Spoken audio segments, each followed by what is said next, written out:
احمد بن حنبل رحمۃ اللہ تعالی علیہ اپنی کتاب الزہد میں تفصیل کے ساتھ یہ بات لکھتے ہیں کہ بنی اسرائیل میں اللہ کا ایک نیک بندہ تھا، اللہ کا مقرب بندہ تھا، اللہ کا ولی تھا، وہ بہت بڑا عابد اور زاہد تھا، خود تو اللہ کی عبادت میں ہر وقت مصروف رہتے تھے، وہ خود تو اللہ کی یاد میں مصروف رہتے تھے، خود تو اللہ کے ذکر میں مصروف رہتے تھے، اپنے ساتھ ساتھ وہ لوگوں کو بھی اللہ کے دین کی دعوت دیا کرتے تھے، لوگوں کو بھی برائیوں سے بے حیائیوں سے اجتناب کرنے کی دعوت دیا کرتے تھے۔ کچھ آوارہ گرد لوگوں کو ان کا یہ عمل پسند نہ تھا، ان کو اس اللہ کے نیک بندے کا یہ عمل دکھتا تھا، ان کو تکلیف ہوتی تھی کہ یہ لوگوں کو اللہ کے دین کی طرف کیوں بلاتے ہیں۔ انہوں نے اللہ کے اس نیک بندے کو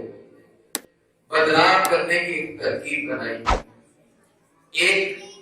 عورت کو اپنے ہاتھ میں کر لیا، اس عورت کو یہ منصوبہ دیا کہ رات کے وقت تم اس کے عبادت خانے میں پہنچ جانا اور اس کو اپنی طرف مائل کرنا، برائی کی طرف سے راغب کرنا۔ وہ عورت ان کے بتائے ہوئے منصوبے کے تحت رات کو اس اللہ کے نیک بندے کی عبادت خانے تک پہنچ گئی۔ اس اللہ کے ولی نے کمرے میں چراغ جلا رکھا ہے اور اللہ کی عبادت میں مصروف ہے، کبھی حالت قیام میں ہے، کبھی حالت رکوع میں ہے، کبھی حالت سجدہ میں ہے۔ وہ عورت دروازے پر پہنچی، باہر سے آواز دینا شروع کر دی، سردی کا موسم تھا، بارش کا موسم تھا، رات کا وقت ہے، اور وہ عورت باہر سے آوازیں دے رہی ہے کہ اللہ کے بندے مجھے اپنے اس گھر میں رات بسر کر لینے دیں، میرا کوئی سہارا نہیں ہے، کوئی ایسا نہیں ہے جس کے ہاں میں پناہ لے لوں، رات کا وقت ہے، بارش بھی ہو رہی ہے، سردی کا موسم ہے، آپ مجھے اپنے اس کمرے میں، اپنے اس عبادت خانے میں رات بسر کرنے کی اجازت دے دیں۔ وہ باہر سے آوازیں دیتی رہی، لیکن اللہ کا وہ نیک بندہ اپنی عبادت میں مصروف رہا۔ کبھی وہ حالت قیام میں ہے، کبھی حالت رکوع میں ہے، کبھی حالت سجدہ میں ہے۔ وہ عورت باہر سے مسلسل آوازیں دیتی رہی، لیکن جب وہ نماز سے فارغ ہوئے انہوں نے دروازہ کھول دیا،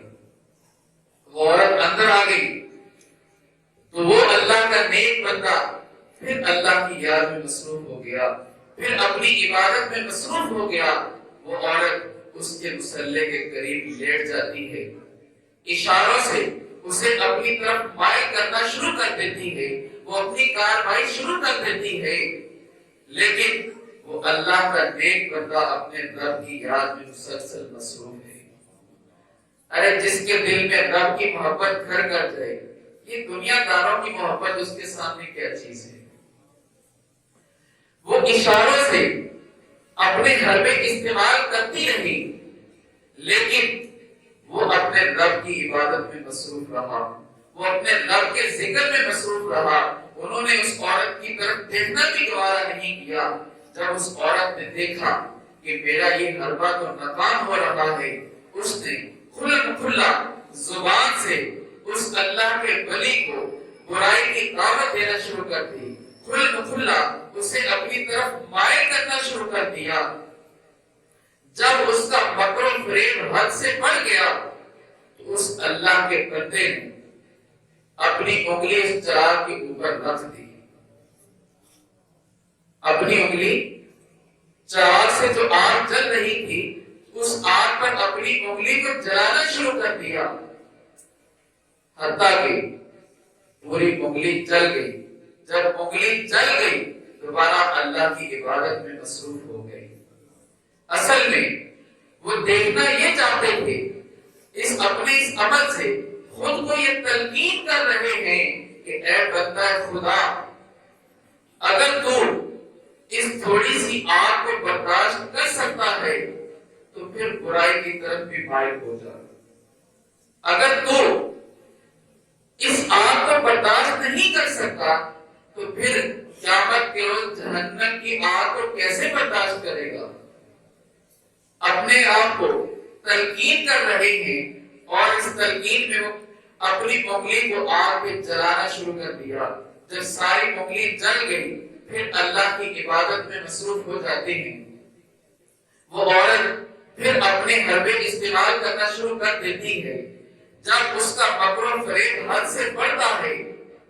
وہ پھر اس چراغ کی طرف بڑھتے ہیں، اس چراغ پر دوسری انگلی رکھ دیتے ہیں، دوسری انگلی کو جلانا شروع کر دیتے ہیں۔ جب ساری انگلی جل جاتی ہے پھر اللہ کی عبادت میں مصروف ہو جاتے ہیں۔ وہ عورت پھر اپنے مکر و فریب کا جال بننا شروع کر دیتی ہے، اسے انہیں اپنی طرف مائل کرنا شروع کر دیتی ہے۔ جب اس کا مکر و فریب حد سے بڑھتا ہے تو وہ اللہ کا نیک بندہ پھر چراغ کی طرف بڑھتا ہے، اپنی تیسری انگلی بھی آگ پر رکھ دیتا ہے، تیسری انگلی بھی جلا ڈالتے ہیں۔ جب تیسری انگلی بھی جل جاتی ہے تو پھر اللہ کی یاد میں مصروف ہو جاتے ہیں، اس عورت کی طرف نہیں دیکھتے۔ دل میں یہ خیال ہے کہ اگر تو اس آگ کو برداشت نہیں کر پا رہا تو قیامت کے روز جہنم کی آگ کو کیسے برداشت کرے گا؟ تو اس عورت کی طرف دیکھنا بھی گوارا نہیں کیا۔ ساری رات یہ سلسلہ چلتا رہا۔ وہ عورت اپنی آنکھوں سے ان کی انگلیاں جلتے ہوئے دیکھتی رہی، لیکن اپنے مکر و فریب کا جال بھی ساتھ ساتھ بنتی رہی۔ جب ان کی دونوں ہاتھوں کی انگلیاں جل گئی، جب اس عورت نے دیکھا کہ اس نیک اللہ کے بندے نے اپنی دونوں ہاتھوں کی ساری انگلیاں جلا ڈالی ہیں اور میری طرف دیکھنا بھی گوارا نہیں کیا، تو اس کے دل میں بھی رب کا خوف پیدا ہو گیا، اس کے دل میں بھی اللہ کا ڈر پیدا ہو گیا، اور وہ اللہ کے ڈر کی وجہ سے غش کھا کر گر گئی، چیخ مار کر گر گئی، بے ہوش ہو گئی اور اس کی روح بدن سے پرواز کر گئی۔ اب وہ لوگ، امام احمد بن حنبل رحمۃ اللہ تعالی علیہ لکھتے ہیں کہ وہ لوگ جو رات بھر اس انتظار میں تھے کہ کب صبح کا وقت ہو اور ہم اس عورت سے رات کی داستان سنیں، جب صبح ہوئی وہ اللہ کے اس نیک بندے کی عبادت خانے کے پاس پہنچ گئے۔ کیا دیکھتے ہیں کہ عورت کی میت پڑی ہے۔ اس میت کو دیکھ کر انہیں اپنا منصوبہ کامیاب ہوتا ہوا دکھائی دیا۔ انہوں نے واہ ویلا کرنا شروع کر دیا، لوگوں میں چلانا چیخنا شروع کر دیا کہ یہ بندہ جو اپنے آپ کو بہت بڑا صوفی کہتا ہے، اپنے آپ کو بہت بڑا عبادت گزار ظاہر کرتا ہے، اس کی حقیقت یہ ہے کہ اس نے اس عورت سے بدکاری کی ہے اور ثبوت مٹانے کے لیے اس عورت کو قتل بھی کر دیا ہے۔ انہوں نے احتجاج کرنا شروع کر دیا، چلانا شروع کر دیا، حتیٰ کہ وہ مقدمہ لے کر حاکم وقت کے پاس پہنچ گئے۔ مقدمہ لے کر حاکم وقت کے پاس پہنچ گئے، اس کی عدالت میں مقدمہ دائر کر دیا کہ یہ بندہ جو اپنے آپ کو بہت بڑا صوفی کہتا ہے، لیکن حقیقت میں اس کا کردار بہت بڑا گزا ہے، حقیقت میں یہ برے کردار کا مالک ہے، اس نے اس عورت کے ساتھ بدکاری بھی کی ہے، رات بھر یہ عورت اس کی عبادت خانے میں موجود تھی اور صبح کو اس عورت کی ہمیں میت ملی ہے، اس نے اس سے بدکاری کی ہے اور پھر اس کو قتل بھی کر ڈالا ہے۔ حاکم وقت نے حالات کو دیکھتے ہوئے اللہ کے اس نیک بندے کے لیے قتل کی سزا تجویز کر دی، لوگوں کو حکم دیا کہ اس کو مجمع عام میں قتل کر دیا جائے۔ جب لوگ اکٹھے ہو گئے اس تماشے کو دیکھنے کے لیے، لوگوں کا رش لگ گیا، لوگوں کا ہجوم اکٹھا ہو گیا۔ جب ان کو قتل کرنے کے لیے لٹایا گیا، ان کی گردن پر تلوار چلانے کے لیے انہیں لٹایا گیا، تو انہوں نے لوگوں سے کہا دعونی حتی اصلی رکعتین، کہا کہ مجھے چھوڑ دو تاکہ میں 2 رکعت نماز ادا کر لوں، میں 2 رکعت نماز ادا کر لوں، پھر تم مجھے قتل کر دینا۔ لوگوں نے چھوڑ دیا۔ لوگوں کی سوچ اس اللہ کے نیک بندے کے بارے میں بالکل بدل چکی تھی۔ ایک غلط سوچ ان کے اندر، ایک غلط تصویر ان کے اندر پیدا ہو چکی تھی۔ لیکن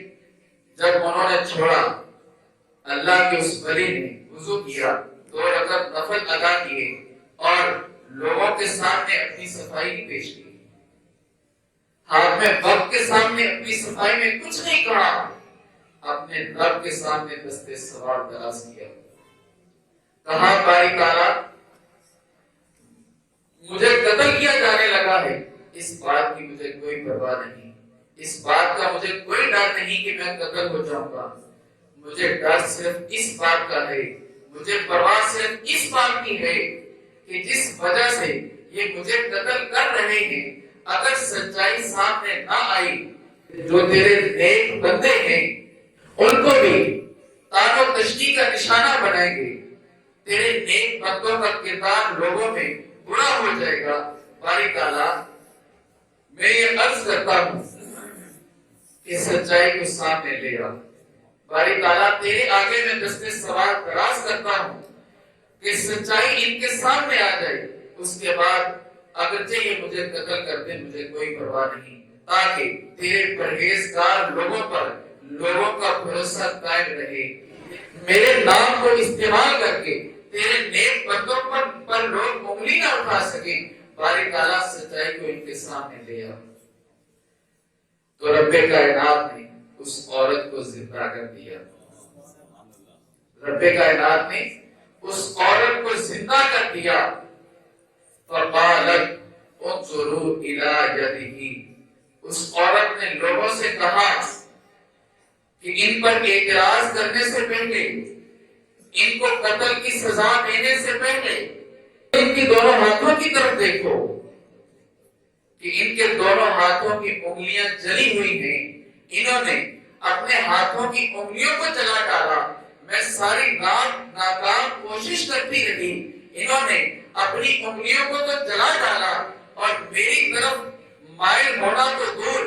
میری طرف میرے ساتھ برائی کرنا تو دور، انہوں نے میری طرف دیکھا تک بھی نہیں ہے، انہوں نے میری طرف دیکھنا بھی گوارا نہیں کیا، مجھے دیکھنا بھی پسند نہیں کیا۔ جب لوگوں نے دیکھا تو انگلیاں جلی ہوئی تھی۔ عزیزان محترم، جب سچائی خود بولے، جب سچائی خود بولتی ہے تو اس کا اپنا ایک اثر ہوا کرتا ہے، اس کی اپنی ایک تاثیر ہوا کرتی ہے۔ تو یہاں سے یہ بات بھی سامنے آ جاتی ہے کہ جب انسان بے قصور کسی معاملے میں پھنس جائے اور اسے یہ یقین ہو کہ میں بے قصور ہوں، پھر لوگوں سے رحم کی بھیک مانگنے کی ضرورت نہیں ہے، لوگوں سے دستے سوال دراز کرنے کی ضرورت نہیں ہے۔ جب اس کو یقین ہے کہ میں بے قصور ہوں، میرا کردار، میرا دامن صاف ستھرا ہے، تو رب کائنات کی ذات پر بھروسہ کر، رب کائنات تیری مدد ضرور فرمائے گا، رب کائنات پر کامل یقین کر لے، رب کائنات تجھے اس مصیبت سے نجات ضرور عطا فرمائے گا۔ جب حقیقت لوگوں کے سامنے آئی تو وہی لوگ